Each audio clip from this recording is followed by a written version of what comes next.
Views expressed and the opinions given by their guests do not necessarily reflect those of the Odyssey Files hosts, its affiliates, or its sponsors. Hey, this is Mike Couch from Lost Limbs Foundation. Make sure you check out Mike and Dave on the Odyssey Files because they really need the listeners. Oh! Kim, what are you doing? Well, I'm telling Mike and Dave, it's time to get on the show. Oh, well, the Odyssey Files starts now.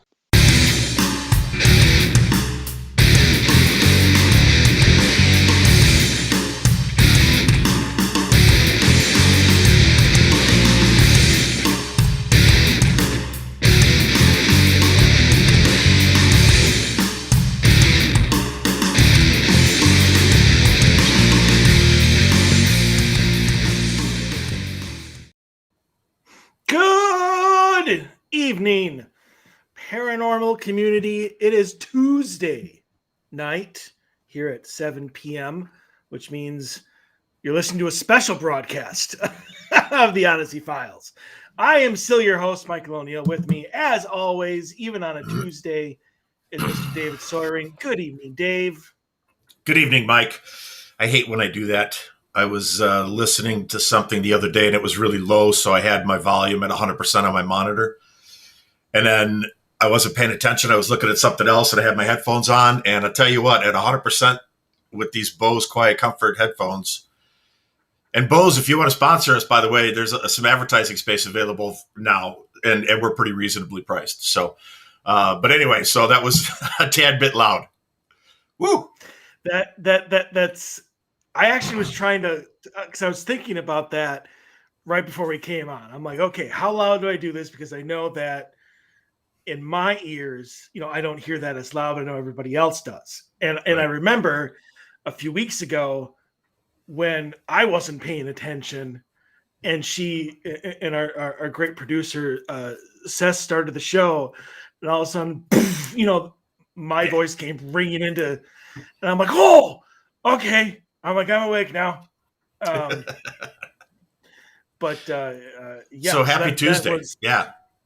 Happy Tuesday. So the reason that we are on a Tuesday, we are not moving dates. So Everybody can just get rid of that.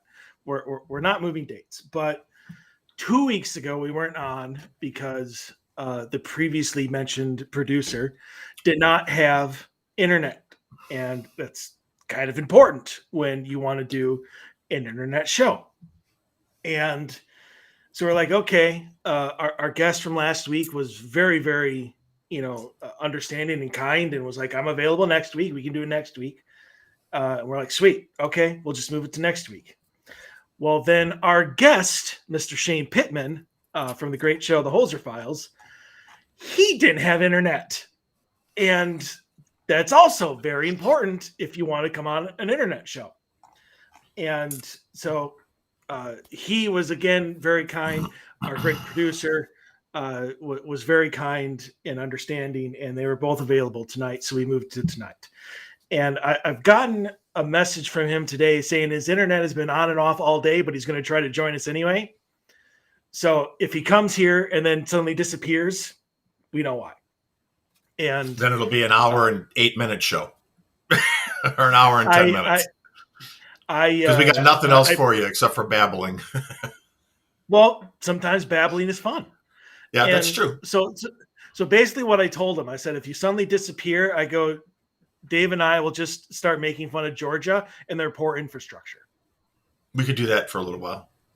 Yeah. I was going to send you I was going to send you something, and I haven't sent it, but I will. I'll tell you about it. I'm going to tell you about it now anyway, because we were talking the other night about kind of having like some of the, like some of the silliest or some of like the most ridiculous type of paranormal things, Yes. So I'm looking through, doing my searches and I'm doing my research today and stuff like this. And I come across this post that, it was yesterday. And I come across this post, and and the title is Giant Red Orb.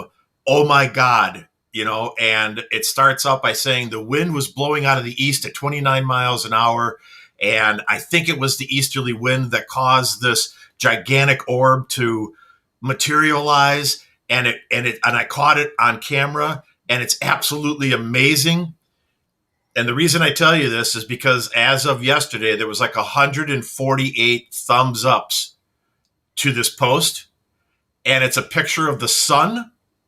And it's clearly a light refraction on the camera lens right below the sun. So basically it's like a sunset picture. And right below it is this big 3/4 of the size of the sun in the picture of just a refraction, the way that the sun caught the camera lens or the phone lens or whatever.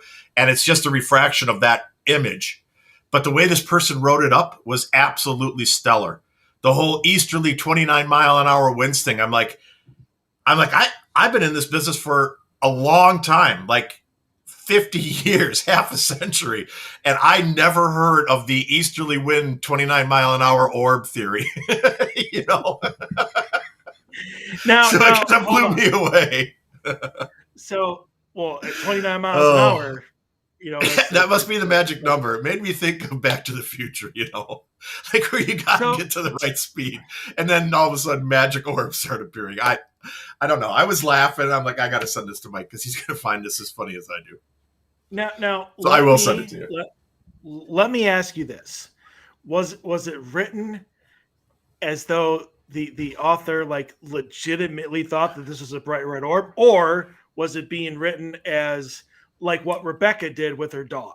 Like, I know what this is. Oh, right. I know it's just a sun. I know it's a sun reflection, but let me see how I can make other people think it's something else. No, this was a legitimate. It's the 29-mile-an-hour easterly wind, giant red orb. That's what caused it.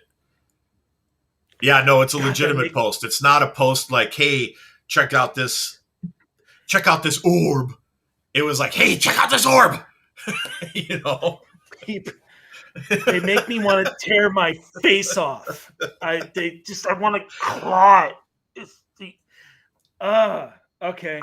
So I'm going to start collecting these things, right? I'm going to start collecting these for some show down the road, and I'm going to have just an absolute ton of things like that we can show. So hopefully, and I don't know, I haven't asked this, but we should find out from Sess that we can share images while we're doing our show. And being as that we're live video, I don't know if she can like interject. I think she can though. Like she could pull up another box and just show what we're talking about, like on a picture. I can do it. All right. Okay. This does allow me and you. I mean, you could do it too. To share your screen. Yes. Okay. All right. So I mean, but that also works with like EVPs. If we want to do an evidence reveal show, that sort of thing, where we can actually play video this time.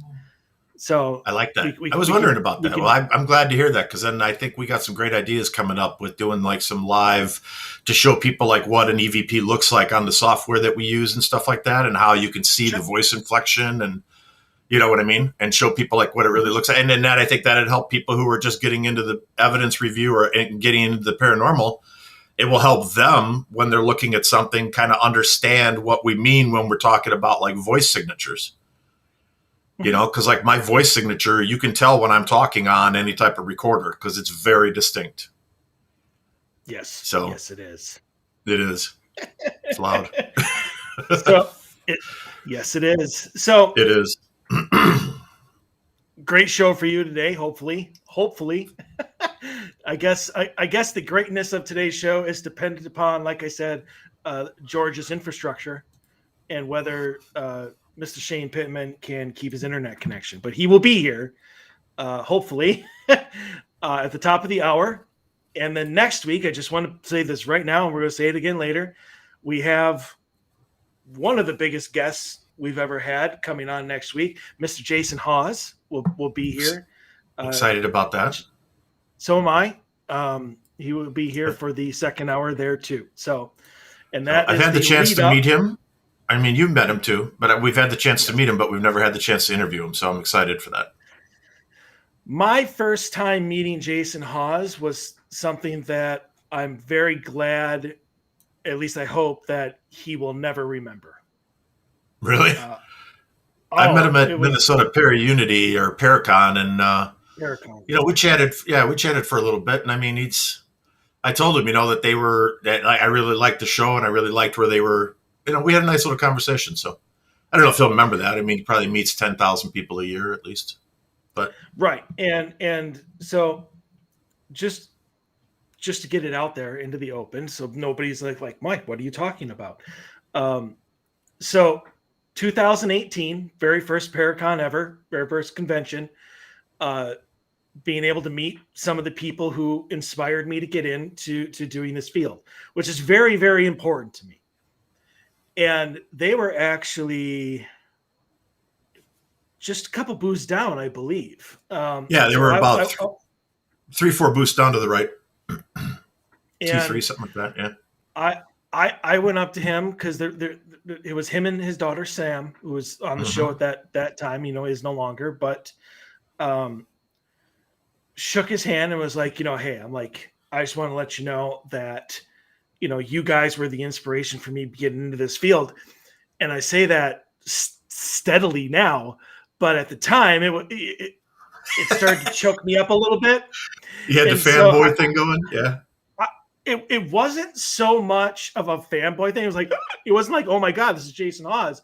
It was one of those like, I am meeting somebody who, for the first time, who was very, very instrumental in getting me into the field and being able to allow me to do what I do and to help people. And that got me a little emotional. And so I think I even had a tear starting to form, and I was like, "Thank you," and then kind of walked away. I'm a little verklempt. Talk amongst yourselves. The topic is butter. Yeah, exactly. Is it? The topic is butter. Can you believe it? So exactly. But so then that wasn't the end of my embarrassment. Oh. So we had caught the fairy video. Which we talk about all the time, love it to death. Yep. Great video. And, we showed it to Grant, we showed it to the Klings. And I also asked Jason if I could show it to him. And, him being very civil, he's going to be like, no, I don't have time for that shit. He was like, yeah, sure. Why not? Even though I know he was just being kind. So I grabbed the laptop and I brought it over. And I went to play, and I played it for him once, and then I went to do it again, but I completely spaced on the fact that I don't like the trackpad, so I was using a mouse. Well, I didn't bring the mouse because I was so eager to show him just the laptop, and I turned the trackpad off. So I'm sitting here trying to restart it while he's just standing there looking at me. And could not figure it out on how to do it without them, pretty much. And so I told him that I'm much better now. I'm much more emotionally stable than I was back then. A decade into this, I've learned how to actually show a video on a laptop. Oh, not just that, just act around people who I now consider my colleagues. Right. It's pretty hard to get emotional when you're looking at them and going, how much is this effort costing me to be here? How much am I paying him to stand here and listen to everything that I have to say? Exactly. So, So anyway, Vegas next week. Next week, people. I cannot believe it's that. I cannot believe tomorrow's the 1st of December already, to be honest with you. I mean, this again, I know we talked about it last month, but I'm like, November's going to fly by. And I swear to God, it was like 10 days and the month is gone. Yeah. December's going to be the same way, I'm sure, because the most important day of the year is arriving this Friday. So yeah. Second most important. And speaking of things, the birth of Jesus, right? Exactly, the birth of Jesus, and then my birthday. So, right. Sorry, second, right? I can't disrespect Jesus. So. Well, you can. Most people do, but no, I don't. So, I didn't mean to put myself above you, Jesus. But we're getting close to a tie. So I'm just saying. Speaking of things that are currently gone, none of anybody. I'm not even going to give out the website because none of them are working yet. And I saw that today. I went and took a peek my just to see if things were fixed. my frustration and my anger grow every day, and I cannot wait until they fix the issue and let me know about the issue, and then I can just go hog effing wild on him, on all of them, about how much they have cost me this week, and then change your uh, hosting server. and then I will be changing my Right, exactly. Right. So, but anyway, we have stories, and some of them are interesting. And honestly, as I was reading them for last night, there's a couple where I was just like, I have no idea how to answer that one. I don't either, especially my first one. So, but I found it really, really interesting. So I thought, well, you know what? It's something we haven't talked about before. Let's talk about it and see what we can come up with. So, absolutely. So let's dive into these. So number one, how can you tell if you have an attachment?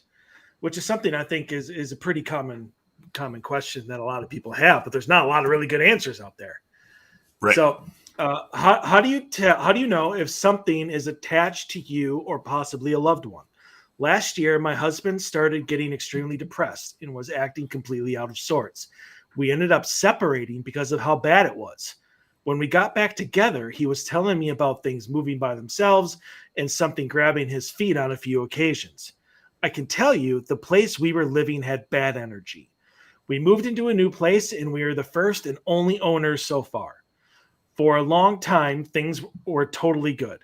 Over the last few weeks, both my husband and I have been dealing with some depression. Nothing too extreme, but weird things have started happening again. I was laying in bed the other night and the headboard jerked forward. The cats were on the bed with me and got freaked out and took off running. A few nights later, we heard a loud crash from somewhere in the house. The cats were on our bed. See, even these people know that if there's something bad happening, the cats are involved. Just saying. Right. So the cats were on our bed, but I just blame them, as you should. Then last night there were three. What? I was going to say it's the cat PK manifestation. The cats are on the bed, but their evil entity doubles are running around the house destroying stuff. Exactly. So the lady blames the cats that are right in front of her. I like that though. I think that's funny because I think a lot of people do that because they're too afraid to really think about like what it possibly could be. So they're just like, those stupid cats. I know they're sitting right here on the bed next to me, but damn, those cats are just a pain in the butt anyway. All right, I'm throwing the covers over my head, going back to bed. I don't even need anything weird to happen in order to have that mentality. But well, I know you don't, right? So then last night there were 3 bright blue flashes of light, but they were completely unexplainable. There was no lightning last night. Our hallway doesn't have windows. There was nothing that lights up in the area it was coming from. And then this morning, my 3-year-old started freaking out, saying because he said something was blocking him from going downstairs. Both this time and last, both this time and last. I don't know when the last time was. I've been seeing a tall, dark man, but I don't feel threatened by him. I feel like he's more of a quote-unquote watcher or quote-unquote protector. I don't feel any negative or threatening energy like I did at the last place, but I'm not sure what to think. Okay. So first, good for you on getting back together. I honestly do not like watching paranormal shows where the paranormal activity is like making people separate. Like they can't get beyond the fact that this isn't them anymore or that they're being manipulated. I don't like that. So good for you on getting back together and moving and trying to start over. So with that said, I don't think it's necessarily an attachment to you or your husband. But I'm wondering if maybe perhaps you have a haunted object. You know, when you move, you take all your objects with you. So it doesn't matter if it's a new home, an old home. You're the only owners. There's been 17,000 owners. It doesn't matter. if you have a haunted object or something that an object that an entity is attached to, you're taking them everywhere, as long as you keep that in your house. As for this tall, dark figure, I don't know if I would necessarily call him a protector or even a watcher, because even that's creepy. The guy's watching me. That's perfectly all right, because he's not. No, that's still creepy. He's still a peeping Tom. Now, I know a lot of people are going to be like, "Oh, a tall, dark figure. It's obviously a negative entity." Not necessarily. A black figure could just be a partial manifestation. Maybe some entity is trying to get your attention. That doesn't mean that he's positive or negative. I just don't think that you should take it as, just because I don't feel threatened by him, that you shouldn't be at least cautious and really kind of keep your distance. I think this is probably a very good place, or very good opportunity to call in a psychic medium, to call in a reputable team, to see exactly if it is an object or it isn't. I think any sort of team that goes in there is going to be able to figure that out, as long as they're good at what they do. Don't call Joe's paranormal team and think that they're going to come in and solve this for you. But if there's a very reputable team in your area, or a very reputable psychic medium in your area, call them in and let them do it. I definitely think that there is something there, whether intentionally or unintentionally, draining your energy and is making you feel, is it manipulating your emotions to the fact where you're feeling drained, you're feeling depressed, or stuff like that. And again, once you get rid of it, I think everything should go back to the way it was. Sage is going to be very good here. That's to calm the energy. That's to get rid of any negative type energy, at least for a while, and see what happens. I mean, this could all be residual. I mean, besides your son claiming that there was some entity that was keeping him upstairs or whatever. I don't think that's residual. I don't think the energy blocking the kid from going downstairs would be residual. That's got to be an intelligent type of thing. Maybe not. I mean, he's a 3-year-old. I mean, maybe it just showed up. Whether he didn't say that it interacted with them, it just said he kind of was just there blocking them. But I mean, beyond that, everything can be explained as a residual type thing. Mm-hmm. And I would just need more, and I would need more information on what the son encountered, like exactly whether there was an interaction or whether he was like walking down the hallway and a figure just appeared and just stood there and you couldn't get around him or something like that, or whether he was literally like, stop, you can't go any further. I would just like to know more about that encounter before I say whether it's not, whether it's intelligent or not. But that's my take on everything. I just I think you probably have more of a haunted object than you do an actual attachment to you or your husband. I think that there's a possibility. So to actually answer the question of if you have an attachment, how to tell you have an attachment, the way, one of the biggest ways you could tell if you have an attachment is if a person starts acting out of sorts. Depression, anxiety, starts doing things that are completely not in their wheelhouse of behavior, especially if you've been together, let's say a decade, everything's going great. And all of a sudden the person you're with, you wake up one morning and it's like being with somebody that you just met. That's a flag. That's a red flag. So is it possible that your husband had an attachment? I think it is. It was bad enough for you to get separated. And then when you got back together, he started telling you about those things. He did either you didn't stick around long enough to ask him about those things, if something was going on, or he didn't feel comfortable discussing them with you. I don't know which the case was. But either or, I agree with Mike. I'm glad that you're back together. This is one of the things that I absolutely hate is seeing couples getting separated and lives getting destroyed because of energy that doesn't, the energy that shows up, good or bad, that freaks people out and causes them to start blaming each other or going after each other when it's not, that they're not the problem. I agree with Mike too. I'll wrap this up quick. You can move to the next one here. I don't like the fact that that you think it's a watcher or protector. I don't think the fact that it's a dark entity or a dark tall man has anything to do with whether it's good or evil. But I don't think you should treat it as like something that's your friend, because it's something that shouldn't be there. So the fact that it shouldn't be there, I wouldn't take it as some sort of friendly thing, especially with incidences that are happening in the new house. So again, claim your space, take your space back. You could do that with sage. You could do it with prayer. You could do it just by openly speaking and saying, this is my house. I don't want to see you anymore. I think there's more going on to this story, and I'll leave it at this because at the beginning, she says it's all her husband's fault. And then she said, both this time and last, I'm assuming that means when they were together previously, I've been seeing a tall, dark man, but I don't feel threatened by him.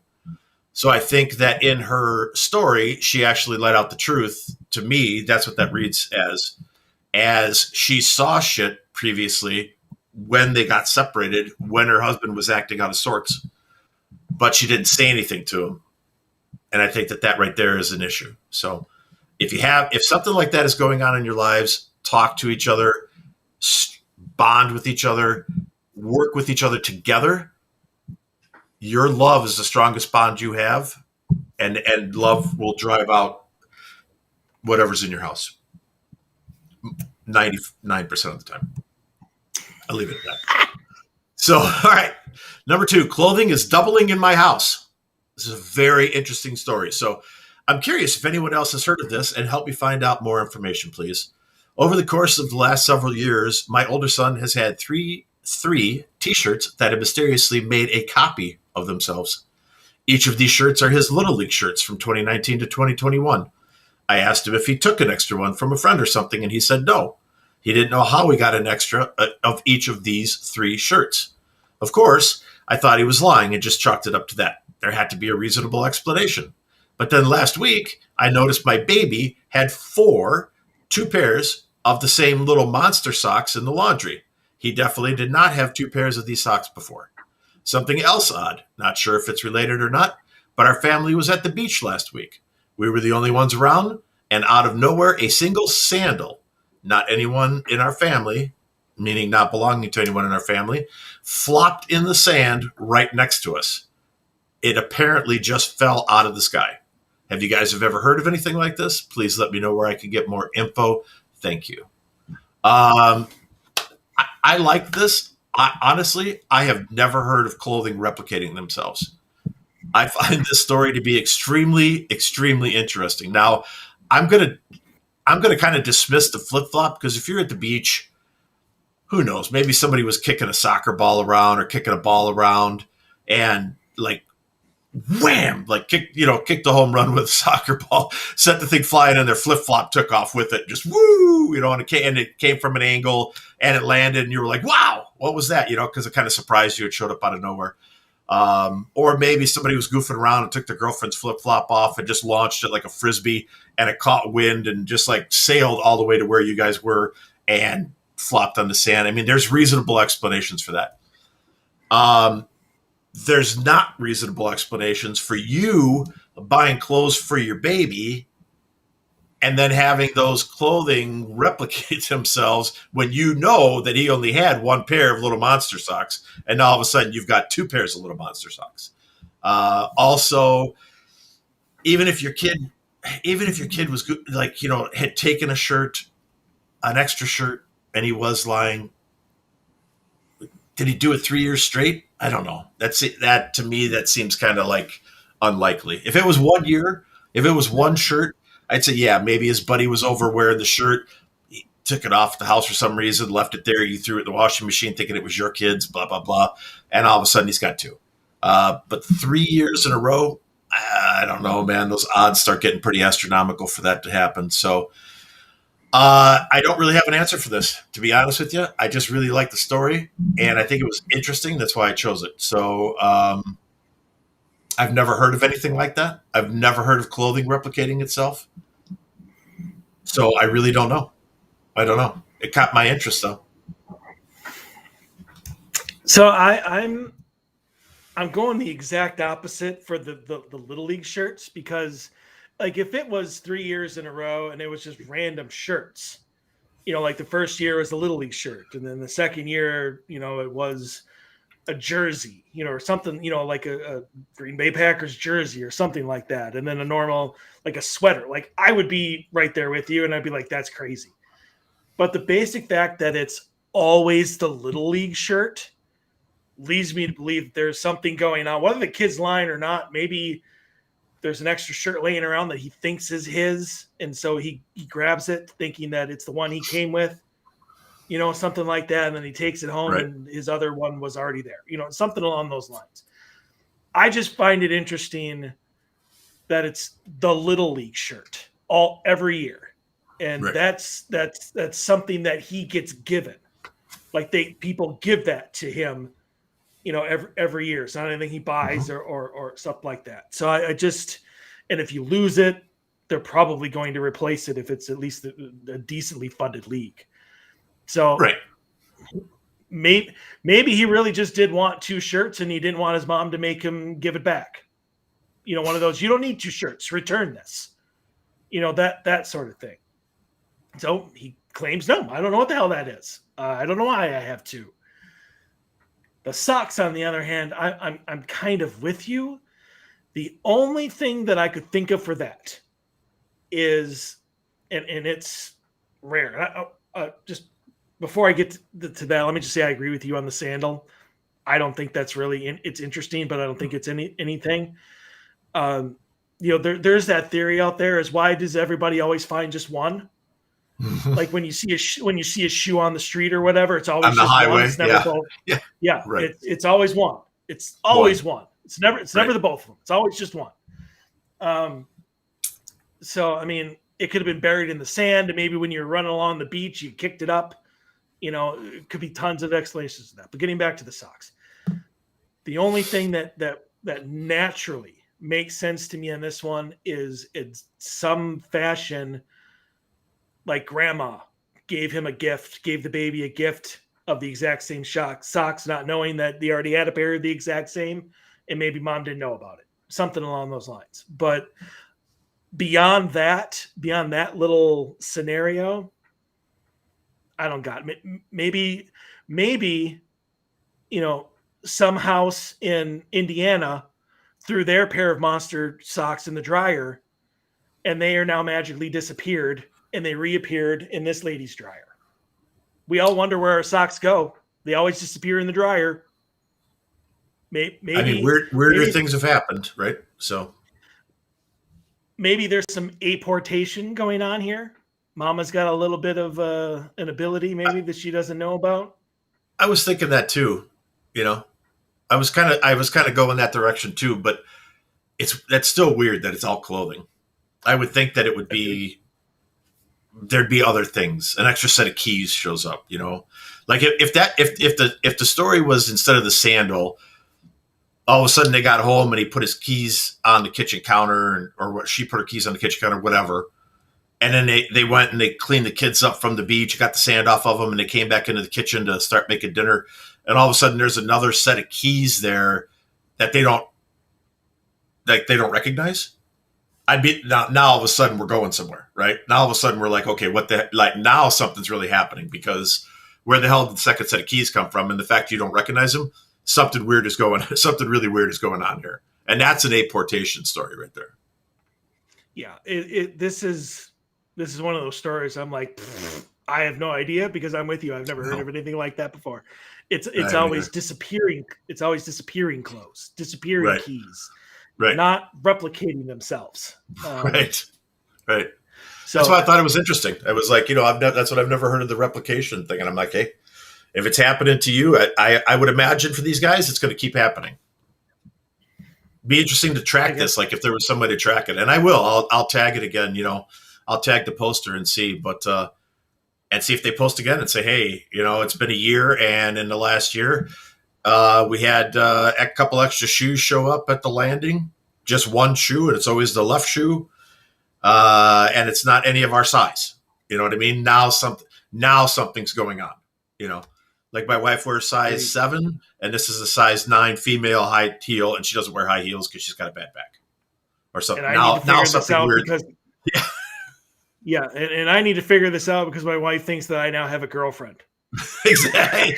Just checking every one of my collars to see if there's lipstick on any one of the collars of my shirts, and yeah.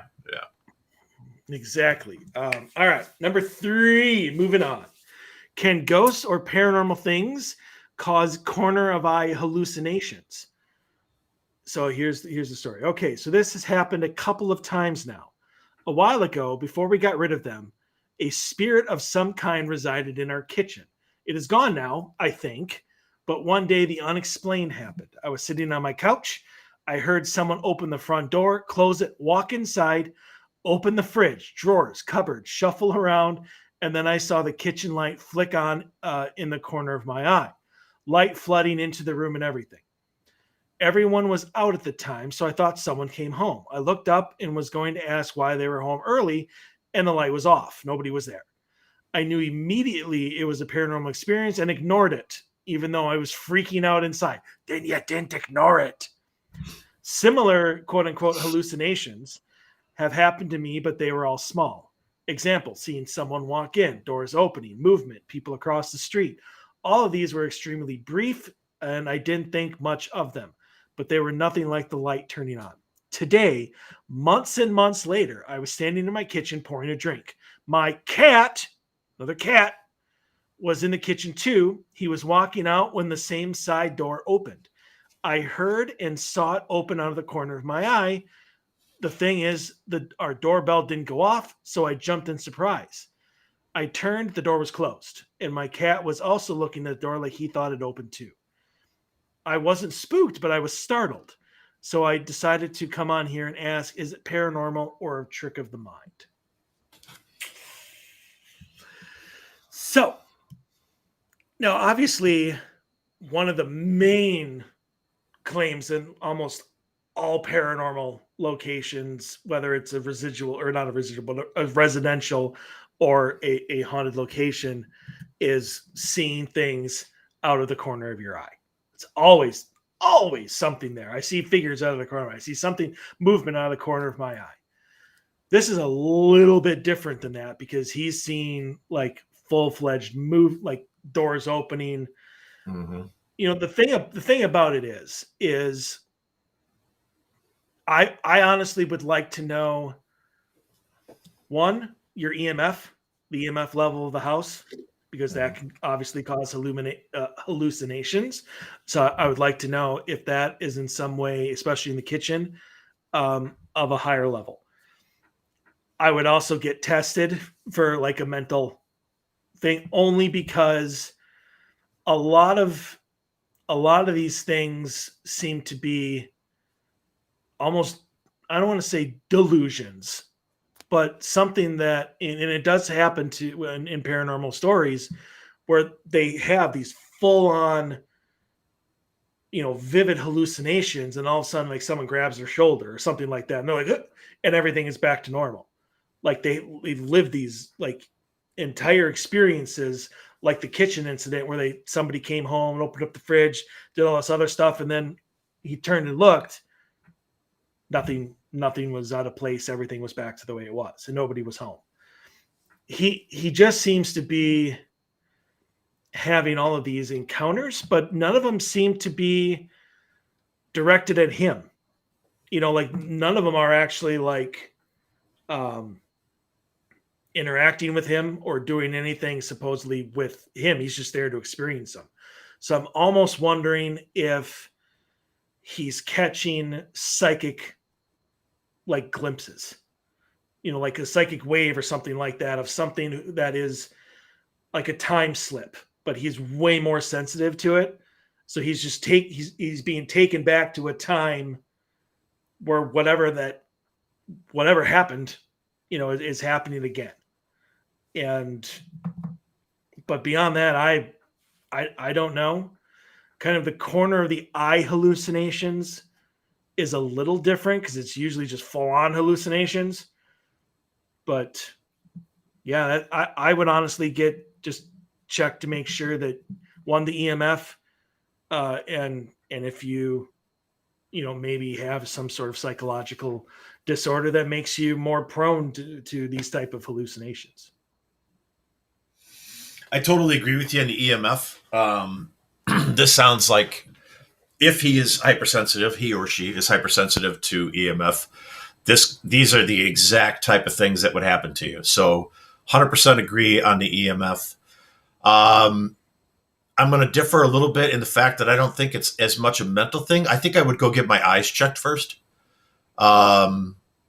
Because, when you get floaters out of the corner of your eye, or it could explain some of it, movement, people across the street, seeing something walk in. It could just be a floater rolls by. It's a black mass. Your brain identifies it as a figure. So therefore you're processing it as a figure, even though it's not really a figure. But I think that something is happening here. So, you touched on it.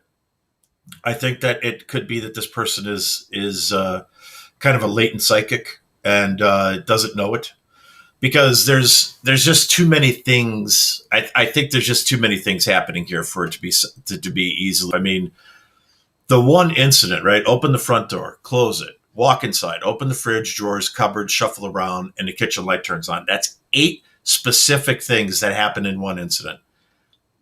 I'm not throwing that out. I'm not saying that's. I can't if it was, hey, I thought I saw the front door open. Okay, that's one thing. Hey, I thought I heard somebody walk inside. Okay, that's one thing. Hey, I thought I heard a cupboard open. That's one thing. Right? But if you got this whole entire thing where it's this whole series of events, you've got 8 specific things happening in one event, something is definitely going on. What's going on? I don't know. I don't know if it's residual and that it's just, you're just witnessing it. I don't know if it's intelligent. I don't know, the whole door opening and like somebody walking in and kind of going to the kitchen, to me sounds like it's completely residual, right? They walk in, they're looking for something in the fridge, they're looking for something in a cupboard, getting a glass out to get a drink. They go in the drawer to get a fork. They're getting some leftovers out to have dinner. They just got home from work. They're shuffling around, kitchen light turns on. That could totally be residual. That's exactly what a residual experience sounds like to me. But it's all the other hallucinations, in air quotes, that they're having that they say are small, that makes me wonder, or makes me think actually that something else here is going on. So could be latent psychic abilities. I would reach out to a psychic medium in your area, and I'd sit down with them and I'd ask them to do a scan on you, to do a reading, or sit down with somebody like Ken, and tarot card reader, and ask them, is something going on in my life that I'm not aware of that I should know about? Like, do I have some abilities these things are happening to me because I have some sort of ability and I don't understand what it is, and get an answer. And then you can say, okay, yeah, you have some sort of ability. Do you want to work on it, or do you want to just leave it alone? And then that would be your decision to move forward or to leave it be. So, okay. So, PK manifestation or haunting, number 4. I need advice, but don't want to make this story too long, so I'll keep it as short as possible. In 8th grade, a dark energy linked itself to me. This was followed by months upon months of sleep paralysis, physical attacks, and lots of fearful situations on and off for years, all capitalized. Probably 5 to 6 years before I finally got rid of it. Did a deep cleansing of myself as well as my surroundings, healed a lot of my traumas, and made myself very strong from the inside out. With this in mind, I've always been connected to some sort of spiritual realm. I've been in contact with my late grandfather since I was 2 when he died, and he has come through with messages for me that have literally saved lives, like coming through to tell me my uncle was about to kill himself, which turned out to be true, although he is okay now. Back to this dark energy. It presented itself as a shadow person, and I physically saw it on multiple occasions. One time I was getting very spiritual and opened myself to what's out there, in quotes, over the span of a month. Then one night, my entire room became filled with spirits all in my face, followed by a severe panic attack and a refrain from meditation for months. Things have been great in the past year, and I just moved into a new place. I've become very spiritual again, meditating, journaling, and yoga daily, as well as a healthy diet and active lifestyle. However, weird things are happening around me again, and I'm starting to think I might be manifesting it via psychokinesis, maybe. If it's not a spirit. When I get paranoid, things around the room I'm in will literally go flying. Electronics glitch, all the works, basically. Today, for example, I was in my gym alone in my basement, working out when I started to feel a random, intense amount of energy bubbling inside of me, and then the jump rope hanging on the door went flying. As I'm typing this, I feel the same energy in my body, and my phone is extremely glitchy, and it's been working great all day. Couldn't even think of the last time it was glitchy, to be honest. Does anyone know what this could be? Am I physically creating this chaos, and where it is coming from, and how can I stop it? Again, I live an extremely healthy lifestyle, and ironically, I feel like these occurrences always happen when I'm doing really good.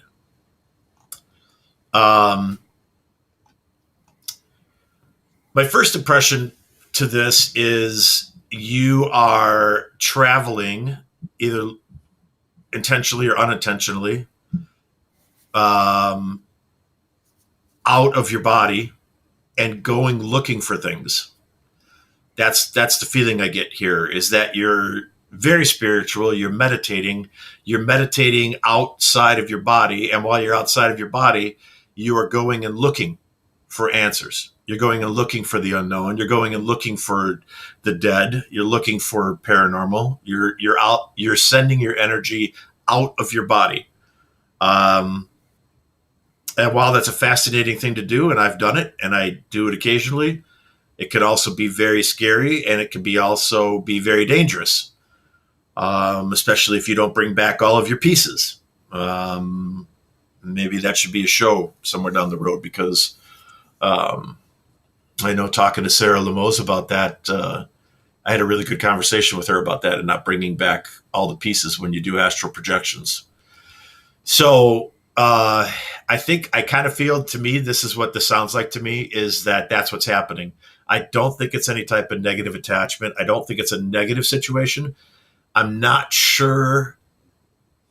I don't have an exact answer as to why, like, your jump rope went flying off the door. I find it extremely interesting that you knew it was going to happen, though, that you felt it internally, kind of your spidey senses. You called it, your energy bubbling inside of me. To me, that's kind of what I call it as my spidey senses. Like, I get that kind of butterflies in the belly. Something is going to happen. I'm not sure exactly what it is, but something's going to happen, because the energy in the room just shifted. Something's really out of sorts. So it could be something good, could be something bad, but whatever, either way, something is going to happen. And I also think that this person honestly could be just a really powerful individual. I think they could just have a lot of really positive energy. It sounds like they're trying their best to live a healthy and positive lifestyle. So I'm not going to say it's negative at all. I don't feel this is negative at all. I think this is a great story about the fact that positive energy can also produce situations that are scary. And that's what I think is happening here. I think this person's living a good lifestyle. I think that, honestly, I think that what you're doing is fine. I'm not sure that you're not calling it to be a part of your life, though. And I think that's what kind of where the danger lies. So I'll leave it at that. Let you jump in. I fully believe that this is him in a PK manifestation. Not intentionally, but you can live a healthy lifestyle and still not have it all together. You can live a healthy lifestyle and still have demons, and still have things that you have not emotionally, conquered or solved. And, especially since he had this for, whatever this dark energy, whatever linked it to him the third, in the 8th grade, and was there for, 5 or 6 years or whatever it was, that's going to leave a mark. I mean, you had it in your life and you are still dealing with it. Like, it is still a part of your goal in life to capture this thing. Like, it's still something that you remember 50 years later, you personally, Dave, Yeah, so, me. Right. Yeah. and I thought of that too when I read this story. Mine was a lot earlier than 8th grade, but yes, I know what you're saying. Well, right. So I just mean these kind of things stick with you. And Right, they do. regardless of whether you're living a healthy lifestyle, you're working out, you're eating well, you're feeling good, it doesn't mean that you don't have that in the back of your mind. Right. And it just seems like whenever and I would like to know, what are you thinking about, when you are doing this, when you were in your gym and you were working out, you started to feel this random intense energy from inside you. I mean, not that you were sensing energy, but it was building inside you. Right. And then the jump rope flew off. I mean, all of these seem to be happenings of whatever he is going through at that exact time. And I mean, especially in the gym, you were throwing off a lot of energy. Mm-hmm. So I'm just wondering if maybe, even with this healthy lifestyle, and I'm not saying that's going to be negative. I mean, none of these are negative. They're just like, what is going on? I would just like some answers to this. Not that I'm like terrified of something happening to me. I don't think it's this dark entity. I'm sure it's probably, I'm sure it's gone, just like he said. But I'm wondering if maybe that experience didn't either repress something, close something else off, which is now that he's older, maybe escaping a little bit by little, or if it opened him up to something to be able to not, and he doesn't know how to control it, but throw out these bursts of energy, which is making this stuff, fly off the shelves and do everything else. Right. I honestly, I would say seek out a medium, not only somebody who would be able to tell you exactly what is going on, if that is the case, but might be able to give you tips and even maybe become a mentor on how to control it. I honestly would keep doing meditation, although maybe if it is to the point where you're talking, Dave, where he's meditating and like physically leaving his body and whatnot, which is going to open him up to a hell of a lot more shit. Right. I would think that he would, if he's that powerful and he has that much energy to throw out into the universe, he needs to learn how to control it. Right. And find somebody who would be able to teach you how to do it. But for me personally, I think it's all him just not being able to control whatever his energy is throwing out. So anything else you wanted to add to that? Nope. Okay. Yep. Oh, sorry. There was a delay. And so okay. This is a short one, paranormal or unexplained deaths. So just wondering if there are any recorded deaths that have any connections to paranormal activity. If not, then why have people gotten the mindset to be terrified by ghosts and such? Yeah. In fact, almost all paranormal activity can be traced back to a death. We just have to find out whose death it is. The only thing that is not, in my opinion, is not death related, some sort, just figuring out who the hell it is an inhuman haunt, whether it's elemental, whether it's demonic, whether it's something, anything that is human based is going to have some sort of connection to somebody dying. And it's just the trick of figuring out who it is. And also figuring out why they're still around. It's just a who, what, where, when, and why, but it's all connected to a death. Whether it's recorded or not, that's another story. but it's all connected to a death, unless it's inhuman. So why people got in the mindset of being terrified by ghosts and such?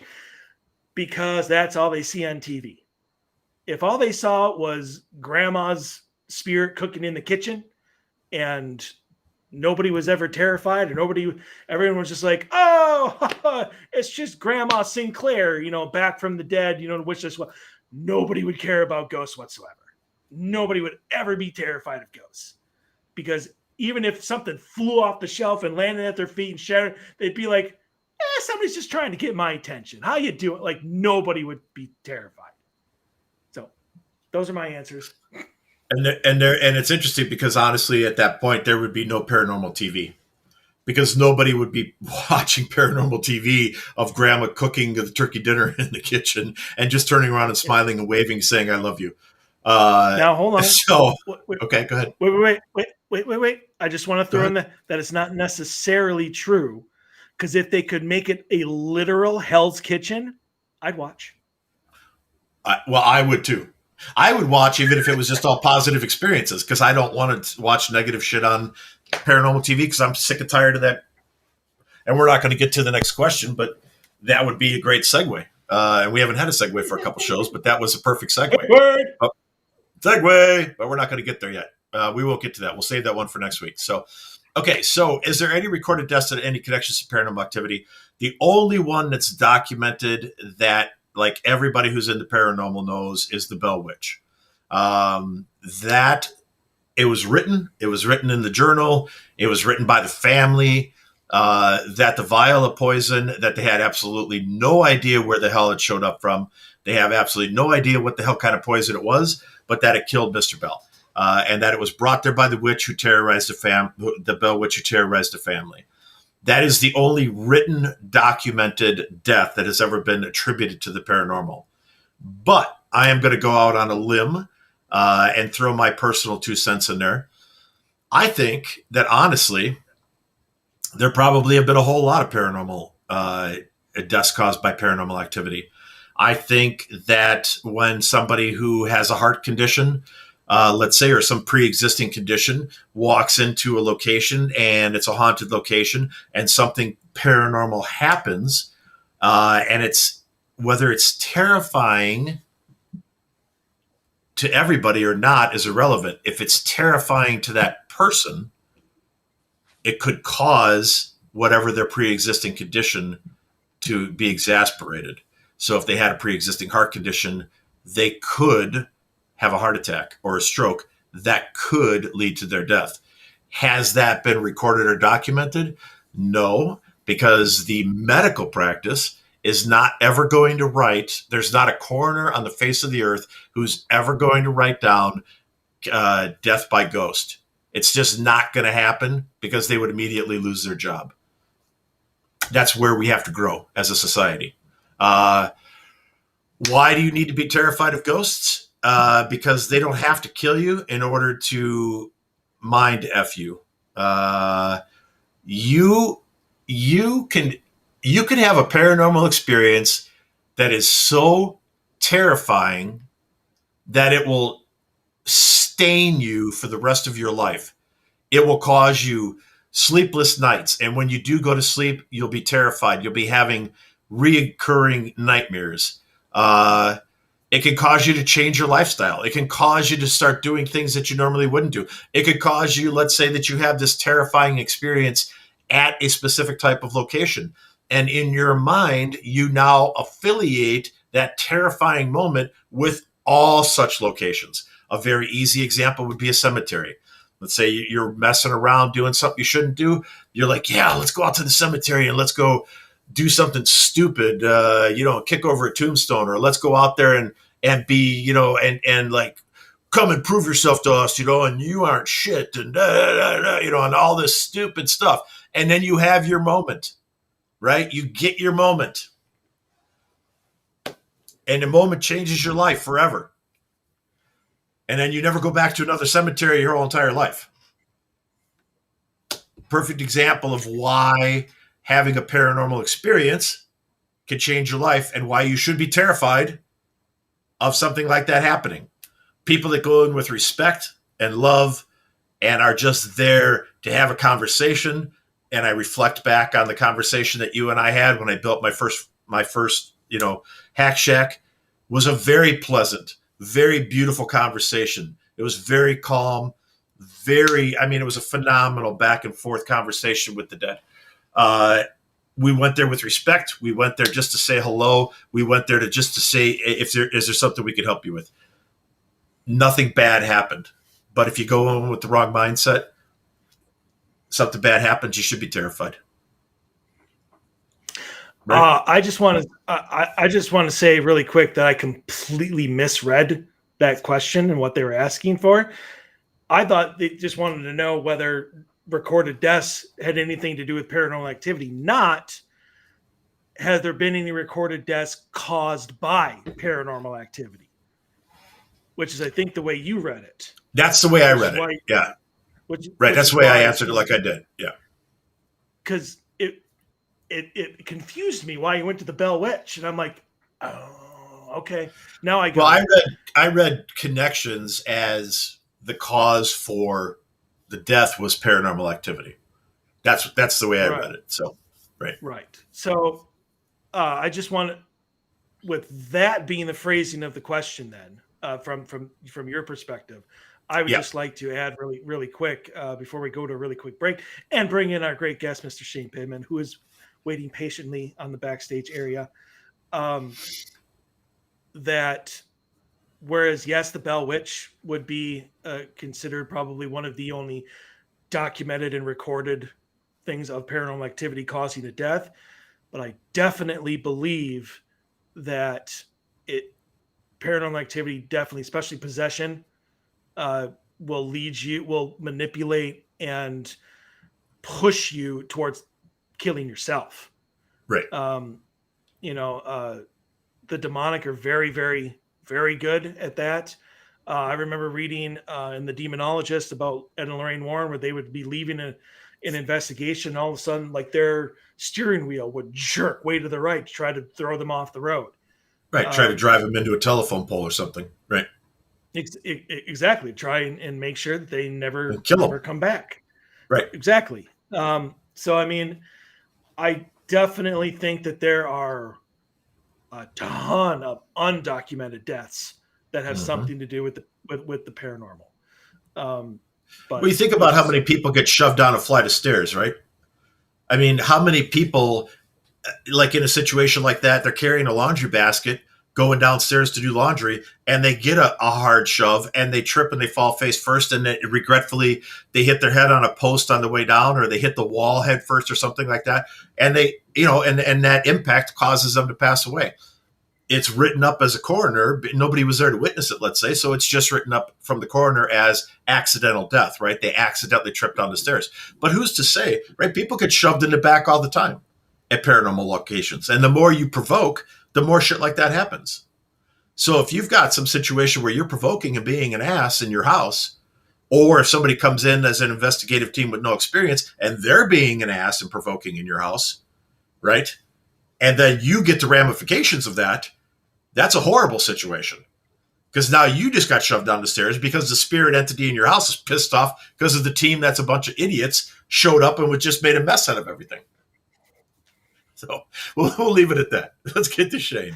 And we got a great question to start with next week. So yes, we do. So, all right, we don't have to play any more commercials. So we're just going to do a couple quick promos that I find funny. So we'll be back here in a couple seconds. Stay tuned. See you on the other side. Hi, everybody. This is Chip Coffey, psychic and medium. I just wanted to let you know that when you're in the mood to get weird, you need to tune in to the Odyssey Files with two of the biggest weirdos I know, David and Michael. Take my advice. It doesn't get any weirder than that. Hey, this is Dustin Perry from Ghost Hunters, and you're listening to Dave and Mike on the Odyssey Files. It's not the best show you're ever going to listen to, but it's also probably not the worst. Hey, everybody, it's Chad Lindbergh, and you are listening to the Odyssey Files with David and Michael. And let me tell you, it's almost as painful as a Skype glitch. And we're back. I really have to say, I'm a little disappointed in you, Sess, our great producer, for picking the G-rated promos, but it's your first week, so I understand. Anyway, we're gonna get. I to have not our heard. great I have guest. not heard that chip coffee. I have not heard that chip coffee one in a while, and I absolutely love the delivery of it. Just this calmness. If you would like to listen to two big weirdos, just the way it's calm, the way Chip says it, he's got the Scarf Ninja thing going. He's got his little calm demeanor going, and I haven't heard that one in a long time. I haven't played that one in a long time. So, were you taking a pee there, Dave, or what? No. I relieve myself. I feel much better. Okay, well, now that we've had to experience that, let's bring on our next experience, Mr. Shane Pittman. 30 seconds is not enough time for me to run to the bathroom, man. Yeah, apparently. How's it going, guys? Hey, Shane. Not too bad. Not too bad, Shane. I'm sorry that you had to experience that. I know. It looks like I made it just in time, talking about peeing and all of that stuff. Looks like I got here just in time. We brought you in at the exact moment, man. That's right. I assure you that it's not a normal sound effect that we get here on this show. So, bummer. We're usually about 5% more professional than that. So. Okay, gotcha. Well, how you doing, Shane? Welcome. I'm doing pretty good, man. As you know, it's been kind of hectic trying to get here on the show because of Wi-Fi issues and all this other stuff. So I'm excited to be here. I'm excited for the Vegas Para-Unity event that's going to be coming up. Just excited, man. I'm glad I'm here. Absolutely. So my question, because one of the things for me anyway, I had not heard your name before the Holzer Files. And right. So I would like to know kind of how you got into the paranormal just in general and how that led you to be a part of the Holzer Files.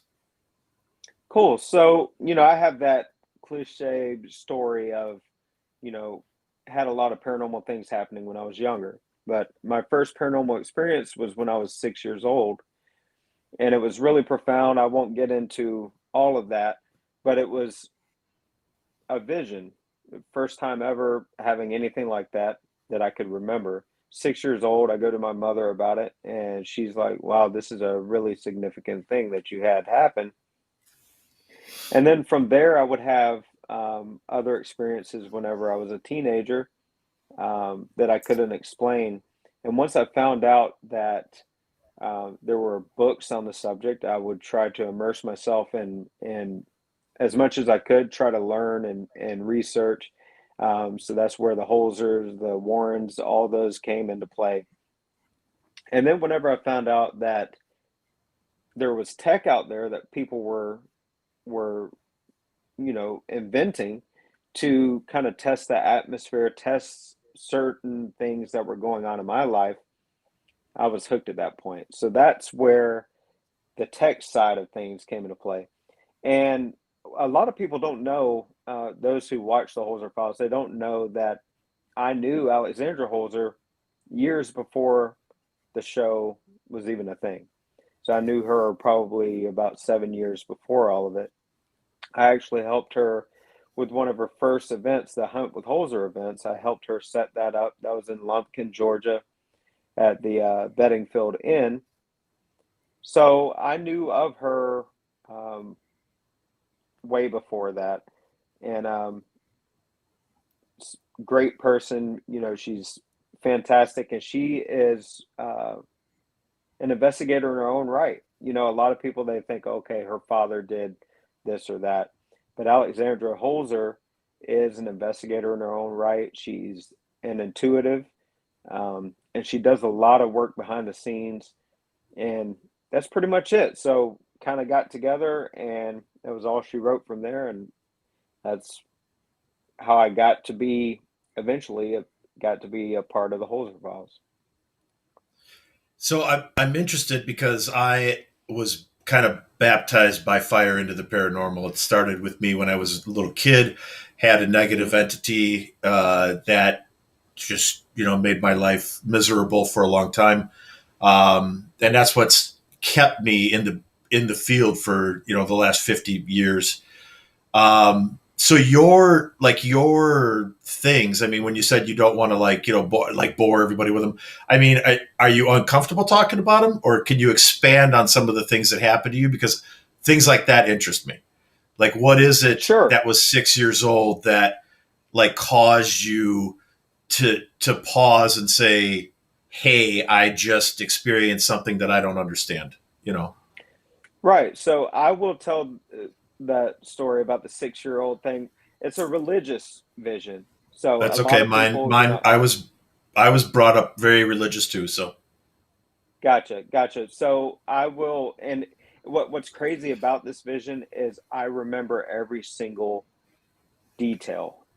And I'm 37, so 31 years ago, I still remember everything that happened. So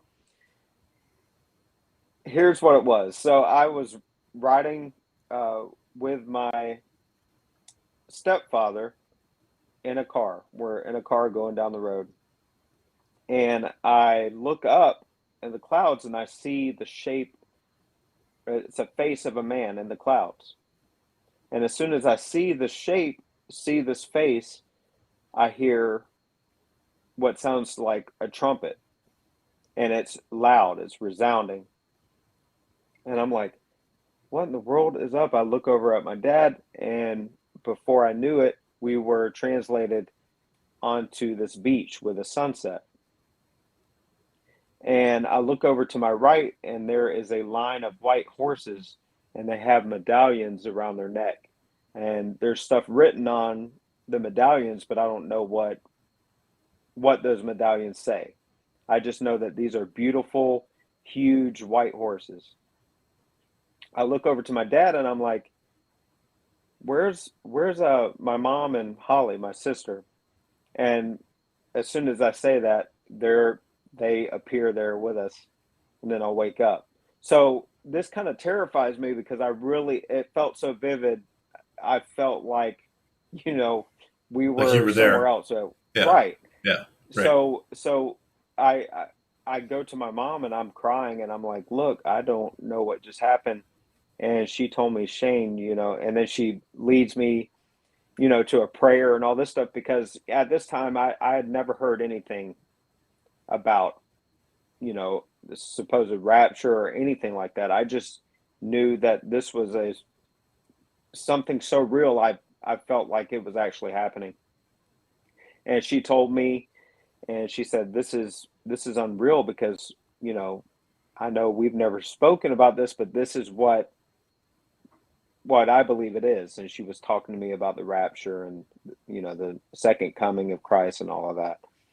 So that's that story. Then fast forward a little bit, 10 years old, I'm in my room and it's at night. And this was a negative experience. This is something I don't like talking about too much, but I know I was awake, and that a lot of people always say, "Oh, you were probably dreaming this or that," but I know I was awake because I hadn't been laying down for too long, and I see these. The only way I can describe it is flying around my room, some like prehistoric type looking creatures, like almost dinosaurish looking, but not. But it felt off, felt evil. Flying around, terrified the living hell out of me. I ran into my parents' room, and they, of course, thinking I was asleep. I said, I was not asleep. I swear to you, there's something in there. I refuse to go in there. And then fast forward 12 years old, there was another experience where, and I tell this story a lot on podcasts, but I spent the night at a friend's house, and we messed with the Ouija board. And again, if you guys know, if you grow up in a religious household, they tell you this is demonic. This is Right. stay away from it as far away as you can. So what do? I'm a rebellious little shit, and I'm like, okay, I'm going to mess with this. I said, let's do it. So we mess with this Ouija board at his house, and nothing happens at all. We're like, oh man, this is crap. Well, nothing happens. Well, the next night I go home, I'm back at the house, and I go to sleep, or I go lay down to go to sleep. About 5 minutes into it, my closet door slams on its own. Now, just to give people some perspective, though, like the carpets that we had, there were the raised carpet where a door will scrape across it. It's not like it something drags that's across it. hanging Yep. on. Right. Yep. Right. So, I thought it was one of my siblings or something playing a joke on me. So I go and open the closet door. Nobody's in there. I'm like, okay, that's weird. I lay back down. Not even 5 minutes later, it slams again. This time I jump up. I don't even check the closet. I go to my parents' room and I'm like, look, my closet door just slammed on its own. They're like, yeah, whatever. They go in there and they're like, look, quit playing around. You're trying to stay up. Stop this. It's time for bed. Yep. I asked my mom to check the closet. Go in there. There was nothing in there. For whatever god-awful reason, they leave the door open again. And a third time, the door, as soon as they go to their room, probably, I would have to say maybe 10 minutes later, I don't know, the closet door slams again. This time they come running into the room, praying over me, and I end up sleeping in their room that night. Still don't know exactly what was going on. Not blaming it on the Ouija board. I think, the intent of what we were doing, I think, has a lot to do with it.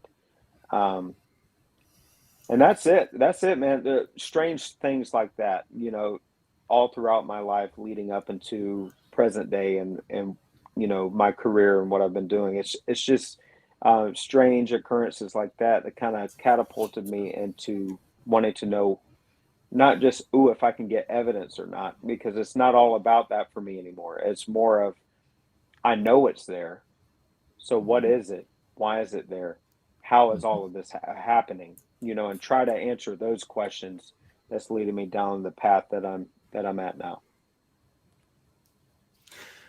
So how did you take it, or what was your reaction when you were offered, they're like, we have this show we'd like you to do where you kind of re-go over Hans Holzer's files.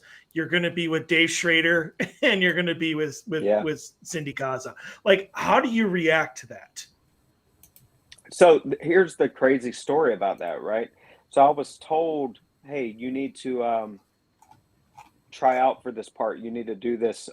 They're looking for a tech guy. They're looking for a certain look, I guess, with a beard or whatever. They're like, hey, you'd be a good fit. So I was like, okay. And I submitted my stuff, not really thinking much of it. I was actually out of town for work.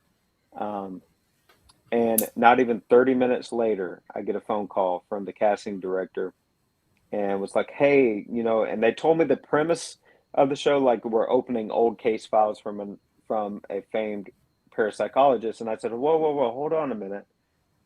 Can you tell me who this person is? And they're like, no, unfortunately, we can't tell you anything. This is just, this is preliminary phases, And I said, well, can I guess? And you tell me?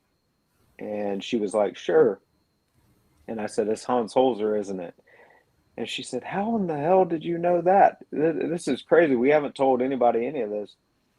And I said, well, because I've known his daughter, for quite some time now. And, he's, it clicked with me. And they're like, well, cool. And we ended up going through the interview process. Chemistry reads is what they call it. Like, I knew of Dave Schrader and I knew of Cindy Kaza way before all of this, but we never worked together. So this was the first time that they were introducing us this way. And we did, me and Dave did a chemistry read, basically just seeing how we communicated back and forth with each other to see if we'd be a good fit. And that was all she wrote. Whenever they told me that, hey, you've got it, we're going to start filming soon. It was a humbling thing, and it was also I felt a weight on my shoulders, because it's like, okay, this is, we're reopening the case files of Hans Holzer. This is somebody that devoted thousands of hours into his field. So there was a weight on my shoulders, because I was like, we've got to get this right. It's got to do his work justice. So we were very, very serious about making sure that we, did his work justice, because it was something that he devoted his entire life to. So it was very important for me to make sure that we got that right, and I think we did.